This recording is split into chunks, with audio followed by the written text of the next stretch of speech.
Hello बच्चों, आज बेटा हम पढ़ने जा रहे हैं पावर। छोटी सी वीडियो बनाई है मैंने आपको और इसमें सारे इंपॉर्टेंट कॉन्सेप्ट्स कवर किए हैं और सारे इंपॉर्टेंट क्वेश्चन जो नीट और जेईई में आने वाले हैं सारे कवर किए हैं। बिल्कुल आप लास्ट तक देखें, बहुत ही छोटी वीडियो है, राइट।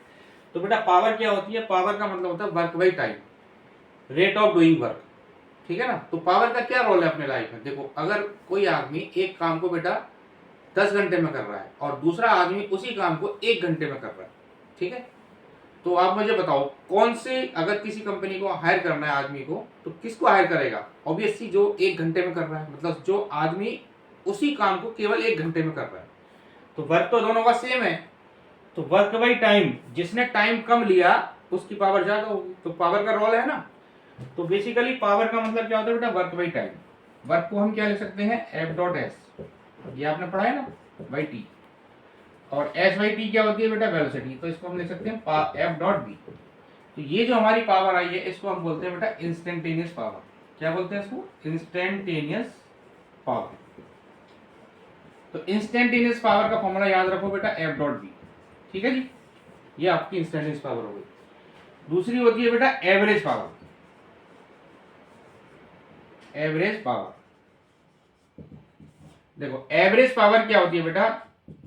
जैसे आप निकालते हो एवरेज स्पीड, क्या होती है बताओ? Total distance by total time. इसी तरह एवरेज पावर क्या हो गया? टोटल वर्क, है ना, total work, work by total time. अब जैसे थोड़ा एग्जांपल लेते हैं। टोटल वर्क कई तरह के हो सकते हैं। किसी पंप ने पानी को ऊपर उठाया, नीचे से ऊपर उठाया, एच हाइट तक फेंक दिया, तो उसने कितना वर्क किया बेटा? mgh, है ना। तो टोटल वर्क कितना हो गया उसका? mgh। टाइम कितना लगा उसको? t, है ना। तो ये एवरेज पावर आ गई, है ना। Total work by total time, ये आपका एवरेज पावर का फॉर्मूला है, ठीक है। बस इतना सही कंसेप्ट है, आगे चलते हैं। बेटा फिजिक्स बहुत अच्छा सब्जेक्ट है, बिल्कुल लगे रहो लास्ट तक, है ना। चलो अब हम देखते हैं बेटा इसमें क्वेश्चन कैसे तरह के आते हैं पावर के ऊपर। तो एक तो इसमें पंप वाले क्वेश्चन आते हैं। तो पंप में बेटा क्या होता है? Pump type question. ये कैसी प्रॉब्लम होंगी? देखो इसमें आपको दे रखा होगा कि एक पंप है, उसकी एफिशिएंसी इतनी है, वो पानी ऊपर से नीचे उठा रहा है, ठीक है। तो कितना पानी उठाया, कितनी हाइट तक गया, इस तरह से क्वेश्चन पूछेगा। तो एक चीज याद रखो कि जो डेंसिटी है वाटर की बेटा, डेंसिटी ऑफ वाटर, ये तो आपको पता होगा। डेंसिटी ऑफ वाटर क्या होता है? 1 ग्राम पर सीसी, या 1000 किलोग्राम पर मीटर क्यूब, ये डेंसिटी ऑफ वाटर, ठीक है जी, डेंसिटी ऑफ वाटर। दूसरा जो वॉल्यूम हम लेंगे एसआई यूनिट में, वॉल्यूम, इसको लेंगे 1 सीसी का मतलब 10 की पावर -6 मीटर क्यूब, या 1 लीटर का मतलब 10 की पावर -3 मीटर क्यूब, ठीक है जी। ये हमारा वॉल्यूम का यूनिट है। अब वाटर के अंदर स्पेशली क्या होता है कि जितना लीटर वाटर होगा उतना ही केजी में होता है। जैसे मैंने बोला 10 लीटर वाटर, 10 लीटर वाटर, है ना। 10 लीटर वाटर का अगर मैं पूछूं कितना मास बनेगा बच्चों, मास, तो देखो मास का फॉर्मूला क्या होता है? Volume into density. डेंसिटी कितनी है बेटा? 1000 किलोग्राम पर मीटर क्यूब, ठीक है। और 10 लीटर, 1 लीटर का मतलब 10 की पावर -3, तो ये हो गया 10 इंटू 10 की पावर -3, ये कट गया, तो कितना आ गया? 10 केजी। तो एक चीज याद रखो, बार बार में हम नहीं करेंगे, जितना लीटर वाटर होगा बच्चों उतना ही क्या होगा? केजी में कन्वर्ट होगा, ठीक है ना। चलो एक सवाल ले लेते हैं इसी बात पे। देखो सवाल क्या कह रहा है।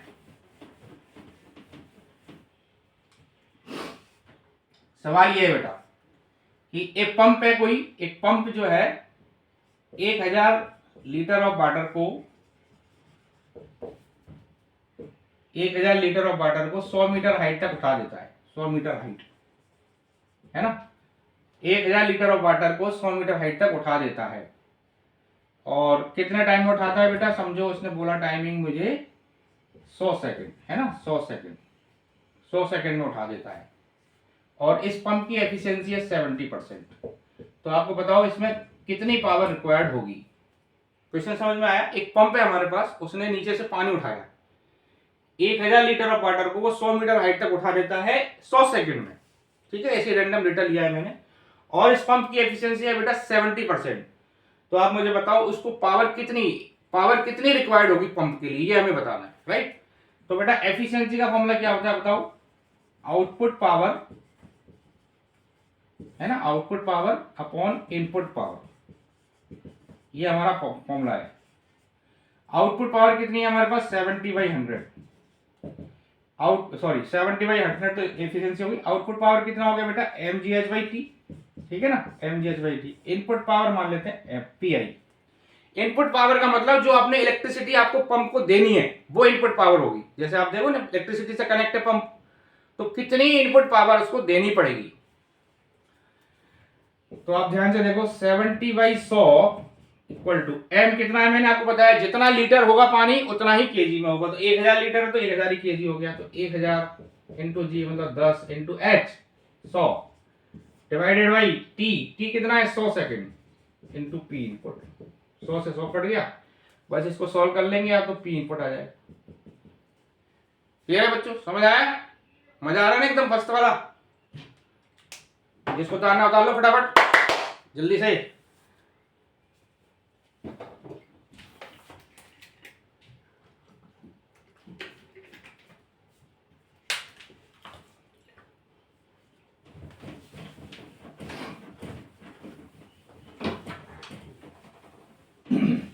चलो बेटा अगला क्वेश्चन लेते हैं। देखो ऐसे क्वेश्चन आएंगे बेटा इसमें कि एक मशीन है। अगला question, a machine delivering constant power, ठीक है, a machine delivering constant power, machine delivering constant power deliver कर रही है, तो डिस्प्लेसमेंट है ना इज प्रोपोर्शनल टू, तो उस मशीन का जो डिस्प्लेसमेंट है वो किसके प्रोपोर्शनल होगा। जैसे आपको ऑप्शन दिए हैं t की पावर 1/2, t की पावर 3/2 है ना, t की पावर -1/2 या t की पावर -3/2, ये चार ऑप्शन हमें दिए हुए हैं। क्या है क्वेश्चन समझ में आया बच्चों, एक मशीन चल रही है और वो कांस्टेंट पावर से चल रही है, तो डिस्प्लेसमेंट किसके प्रोपोर्शनल होगा। तो आपको क्या करना है बच्चों, देखो पावर आपकी कांस्टेंट है, p को ले लो कांस्टेंट है ना, समझो k ले लो। अब आपको लाना है बेटा टाइम, तो पहले पावर को क्या लिख सकते हैं हम लोग f.v है ना, कांस्टेंट। f को क्या लिख सकते हैं ma v equal to k। अब m इंटू a को क्या लिख सकते हैं बेटा dv/dt into v equal to k। अब यहां से देखो बेटा v dv इक्वल टू ये हो गया k dt/m, ठीक है, क्योंकि आपको लाना है डिस्प्लेसमेंट लाना है। अभी तो वेलोसिटी, पहले हम क्या करेंगे वेलोसिटी लाएंगे फिर उसको डिस्प्लेसमेंट में कन्वर्ट करेंगे, राइट। तो बेटा ये कर दिया हमने। देखो अब इसको v, देखो इंटीग्रेशन ऑफ dv क्या होता है बेटा v, मतलब dv लिखा है तो उसको v में कैसे कन्वर्ट करेंगे, इंटीग्रेशन कर दो तो v आ जाएगा है ना, तो इसको इंटीग्रेशन कर दो। तो v dv का इंटीग्रेशन आ गया बेटा v²/2 equal to k/m, dt का इंटीग्रेशन हो गया t, ठीक है। तो बाकी सब कांस्टेंट है, यहां से v² प्रोपोर्शनल टू t आया, तो v प्रोपोर्शनल टू हो गया बेटा √t, ठीक है, यहां तक समझ में आ गया, v proportional to √t, yes, ठीक है। अब आपको पता है जो x होता है डिस्प्लेसमेंट वो क्या होता है वेलोसिटी टू टाइम, तो वेलोसिटी क्या है √t इंटू t, ठीक है। तो ये आ गया t की पावर 3/2, ये आपका थर्ड आंसर करेक्ट। क्लियर, समझ आया। जिसको उतारना है उतार सकते हो बेटा, कॉपी कर सकते हो। वैसे आपको मैं बता दूं बेटा सारे क्वेश्चन बहुत अच्छे हैं, इनको आप कर लोगे ना तो आपके नीट और जेईई के क्वेश्चन सारे कवर होंगे इसके अंदर, है ना। बिल्कुल ध्यान से वीडियो देखते रहो, फिजिक्स बहुत ही मस्त, एकदम मस्त सब्जेक्ट है, ठीक है, घबराने की बिल्कुल जरूरत नहीं।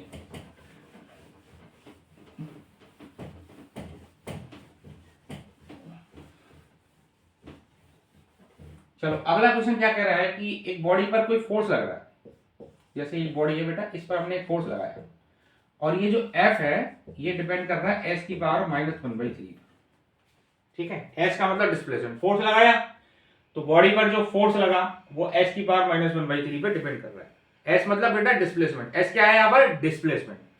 तो आपको बताना है कि पावर, इस बॉडी में जो पावर जनरेट होगी, पावर इज प्रोपोर्शनल टू, है ना। ऑप्शन आपको दिया हुआ है जैसे s की पावर 0, s की टर्म में आंसर ला रहा है, s की पावर 1 है ना, s की पावर -1 ले लेते हैं, एस की पावर -1/2। ये 4 ऑप्शन हमें दिए। अब हम कैसे करेंगे देखो, तो देखो बेटा जो भी आपको दे रखा है, पहले क्या दे रखा है ये वाली, और पूछ क्या रहा है पावर, तो उसी के बीच में एक रिलेशन बनाओ। पावर का मतलब होता है बेटा फोर्स इनटू वेलोसिटी, ठीक है, फोर्स इनटू वेलोसिटी। फोर्स क्या आ गया हमारे पास, एस की पावर -1/3 है ना, इसको प्रोपोर्शनल में ले लेते हैं, इनटू वी। अब हमें अगर velocity in terms of S आ जाएगी तो हमारा पावर आ जाएगा, क्योंकि हमें पावर लाना है इन टर्म्स ऑफ एस, ठीक है जी। तो वेलोसिटी हमारे को नहीं दे रखी है, तो पहले इसी रिलेशन को यूज करके हम वेलोसिटी निकालेंगे बच्चों।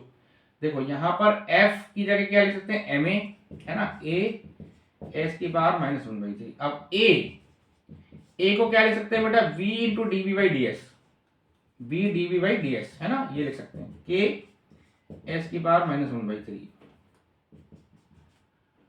तो ये हो गया v²/2, है ना, इधर वी डी, सॉरी इसको ले लो, पहले लिख लो V D B equal to K by M into, एक मिनट जगह कम रहेगी थोड़ा, इधर कर लिखता हूँ।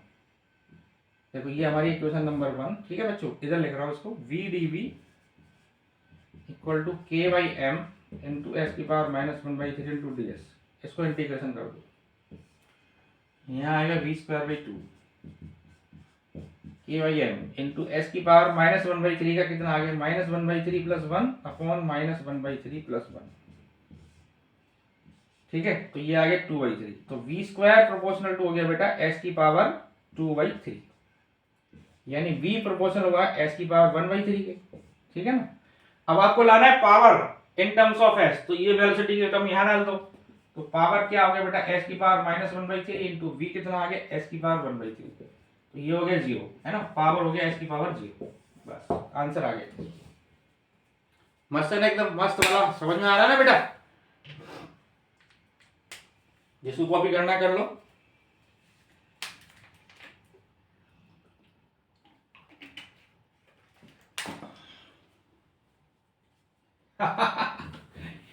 फिजिक्स कितनी मस्त सब्जेक्ट है ना। अच्छा अगला सवाल लेते हैं। देखो ऐसे छोटे छोटे क्वेश्चन आते हैं नीट और जेईई में, ज्यादा लेंथी नहीं आते बेटा, है ना। कोई एक चीज है ना, एक बॉडी सर्कुलर मोशन कर रही है, क्या कर रही है बच्चों, सर्कुलर मोशन। तो आप मुझे बताओ, एक बॉडी सर्कुलर मोशन कर रही है, ये बॉडी जब ए से बी गई, है ना, when body moves from A to B, तो पावर कितनी जनरेट हुई, पावर, ये हमें बताना। तो आंसर बताओ क्या आएगा, तो आंसर आएगा 0। क्यों, देखो जब भी आपसे पावर पूछ रहा है तो पावर का फॉर्मूला जनरली आपको क्या लिखना है बेटा, F.V, यानी कि FV cos थीटा, ठीक है जी। थीटा क्या है इसमें, angle between force and velocity. तो देखो बेटा फोर्स इधर है, वेलोसिटी इधर है, कितना एंगल दिख रहा है आपको, सॉरी उल्टा लिख दिया मैंने, फोर्स इधर वेलोसिटी इधर। भाई सेंट्रीपिटल फोर्स तो सेंटर की तरफ लगेगा ना, वेलोसिटी टेंजेंशियल है, कितना एंगल है 90 डिग्री। अगर आप यहां भी देखोगे बच्चों तो ये वेलोसिटी है और ये आपका फोर्स है, फोर्स इधर है, सेंट्रीपिटल फोर्स, ये 90, तो कितना आ गया बेटा 90 डिग्री एंगल है, तो फोर्स की पावर कितना आ जाएगा 0। क्लियर है। चलो अगला क्वेश्चन लेते हैं बेटा। देखो जैसे हमें एक फोर्स, एक बॉडी पे कोई फोर्स लग रहा है, समझो ये दे रखा है t² + t, ये हमें फोर्स दे रखा है, तो हमें बताना है बेटा पावर, t² i कैप ले लेते हैं plus t into J cap, ऐसी इसी टर्म में ले लेते हैं।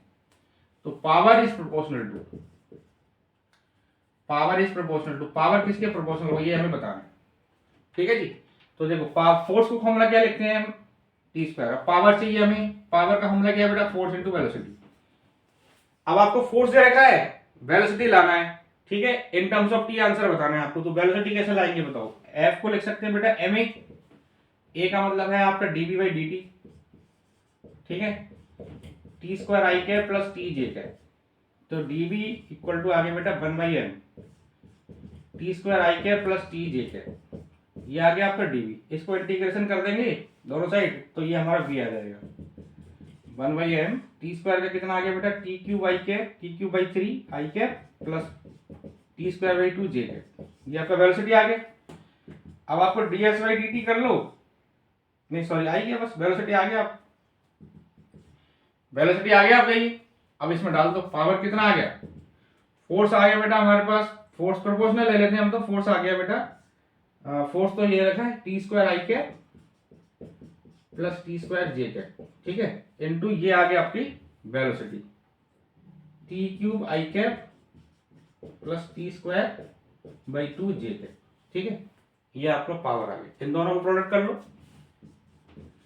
प्रोडक्ट करना तो आता ही है आपको, आई को आई से करेंगे तो क्या आ गया बेटा, आई डॉट आई 1 हो गया, तो T square into T cube कितना आ गया बेटा, T square into T cube by 3 plus T square by 2 into T square by 2,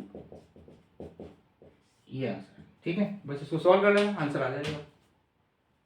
clear है बच्चों, समझ में आया?